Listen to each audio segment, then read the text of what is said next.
Hi, I'm Mika J, and I'm a entrepreneur. I have a pop-up boutique, and I sell exotic accessories and cosmetics. And when I say exotic, I'm meaning like, different because everybody and their mom sells accessories. You've seen people advertising all on Instagram, Facebook, selling different types of necklace sets and earrings.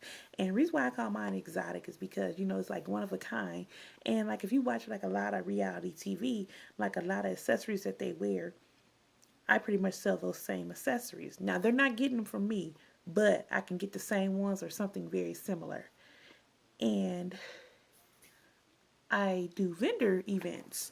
And now that the weather is starting to warm up just a little bit, but like in the spring, summer, and fall, I'm pretty busy doing like pop up events. And so I just wanted to share some tips with you all because people always ask me questions about how I started my own business and what avenue they should take. And first, you always gonna do what's best for you. You should always do what's best for you at the end of the day because you got to answer to yourself and you're accountable for your own actions. So, what I did was I went out and got a certificate of ownership of my business. So, my name belongs to me. And I also went and got a what do you call it? A tax ID with I got a tax ID and I have an EIN number. So I am a certified business. And it's important to become certified. Depends on what avenues you want to take. If you just want to do like local events, at your local church or, whatever, then you probably don't need a type of ownership or some type of tax ID. But I wanted to take it to a whole nother level. Like I want to travel, I want to travel more. And so, I have to be legit. And it's always a good thing to be legit too because, there are haters out there. People will call and report you just to see. I don't know why they do it, but you just always want to be prepared. Okay. So I got all that. So I went out and bought me a 10 by 10 pop-up tent. And you can buy those like at Walmart, Lowe's, Dick's, and they usually about $100. And you can fold them up, put them in the back of the trunk of your car, and they're very easy to assemble. Probably take two people to set one up. You probably can do it by yourself, but it's always better to have more people to help you. And I have a black tent. And then you can also search online too because I wanted my tent to be, kind of color coordinated with my business because my business is red, black, white, and leopard print. And so I got a black tent. And I got a 6 foot table too. And you could buy those I got my table from Walmart. You can pay about $40 for a little table like that. Just to have on hand, so if you want to do events outdoor, at least you got your own equipment. And I also host events too. Like twice a year, I host like sip and shop events. And what I'll do is I'll rent out a venue, usually like a hotel or something. To me, I think hotels are best because you get more traffic. I mean, not only are you getting the crowd that you're advertising to, but you also have the traffic that's already there at the hotel. So I usually do like hotel events, and I usually have my events are pretty successful, I can say. And I usually have like 20 something vendors that participate each time. And if you're thinking about being a vendor, just go with your gut instinct of what you feel is too much to pay for a vendor fee. I usually charge $25 per table, and I usually provide the wine, water, juice, whatever, and I provide finger foods like just food. I feed my vendors, and you're not gonna always get that at every event that you participate in. And you'll have some people that may come to you and invite you to do a vendor event, but they want you to pay $100. And like I said, just go with your gut instinct. If you feel it's too much, then don't do it or whatever. And the more that you do it, you'll get a better feel.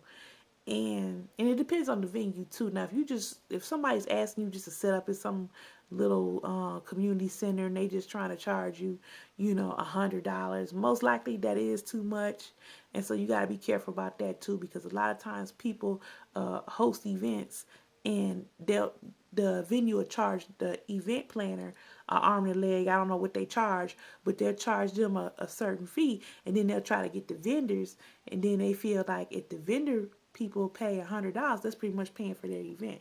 But I mean, I'm not hating. I'm just being real, because people don't tell you that. And so, like I said, what you feel is too much, and two, go with supply and demand. Just start out with a few little items and go from there. Like what I do with my business is like this hat that I'm wearing. It's a Chanel inspired hat with the little bling on it.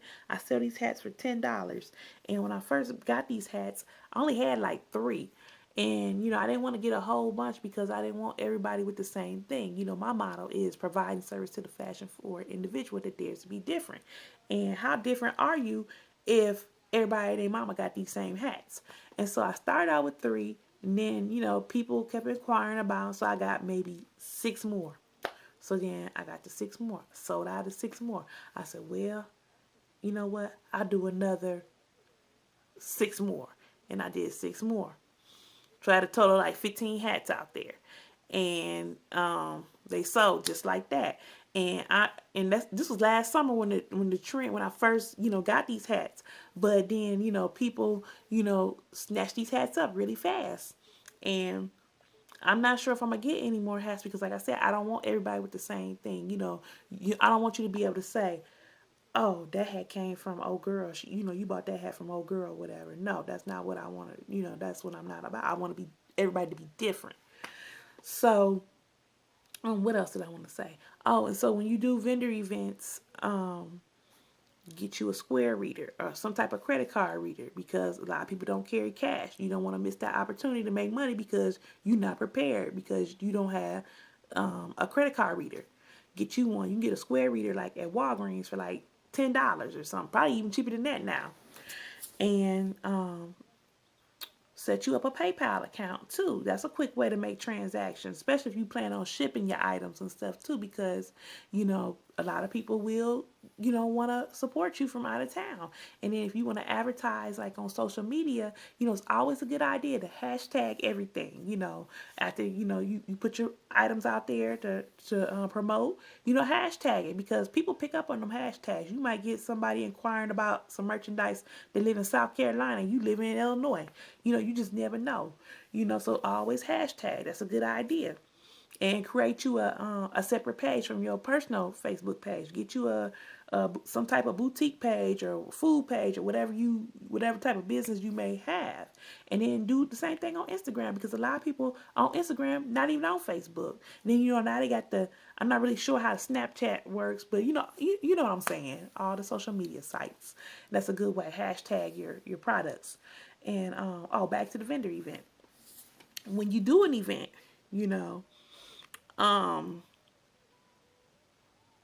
get you some change.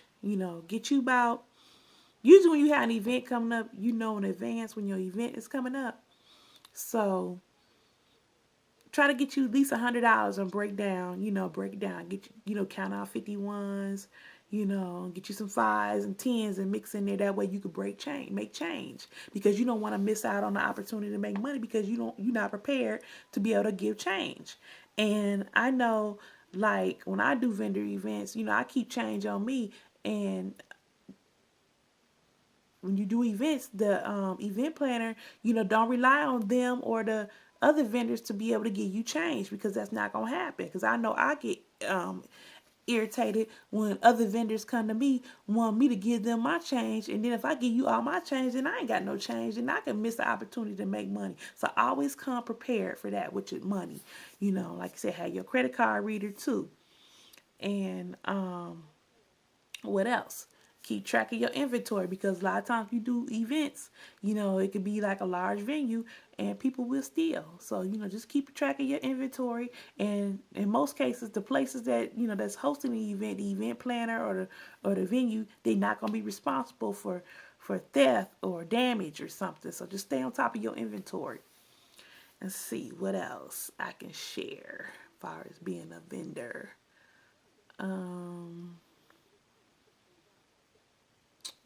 I'll probably come back to that in a minute, but I know I host like sip and shop events like twice a year. Like I said, I rent out like a hotel room, and I charge $25, which includes the table, the chairs, the linen for the most part, and then I have like food and refreshments and stuff for the vendors. And a lot of times, like I was telling you, you do other events, you're not gonna have all that. People not gonna give you all that. You be lucky to find an outlet to charge your phone or something. So, you might be there for a long time and you might be thirsty. You might, be hungry. So, if they not advertising no food, just try to eat before you come, before you set up. And I mean, it's pretty easy, like some people, I would suggest being a vendor, just doing, vendor events before investing in a building or something, getting locked into a lease or something. Because, what if, you don't get the success that you're expecting, then you locked into this lease and, that's more money too. And then you got to pay for that overhead too. So I would suggest just start out small and then work your way up. You don't want to get in over your head. And these are just some tips that I just wanted to share with you. And I'll get back with you later on. And I'll be sharing more tips in the future. So thank you for viewing. Okay.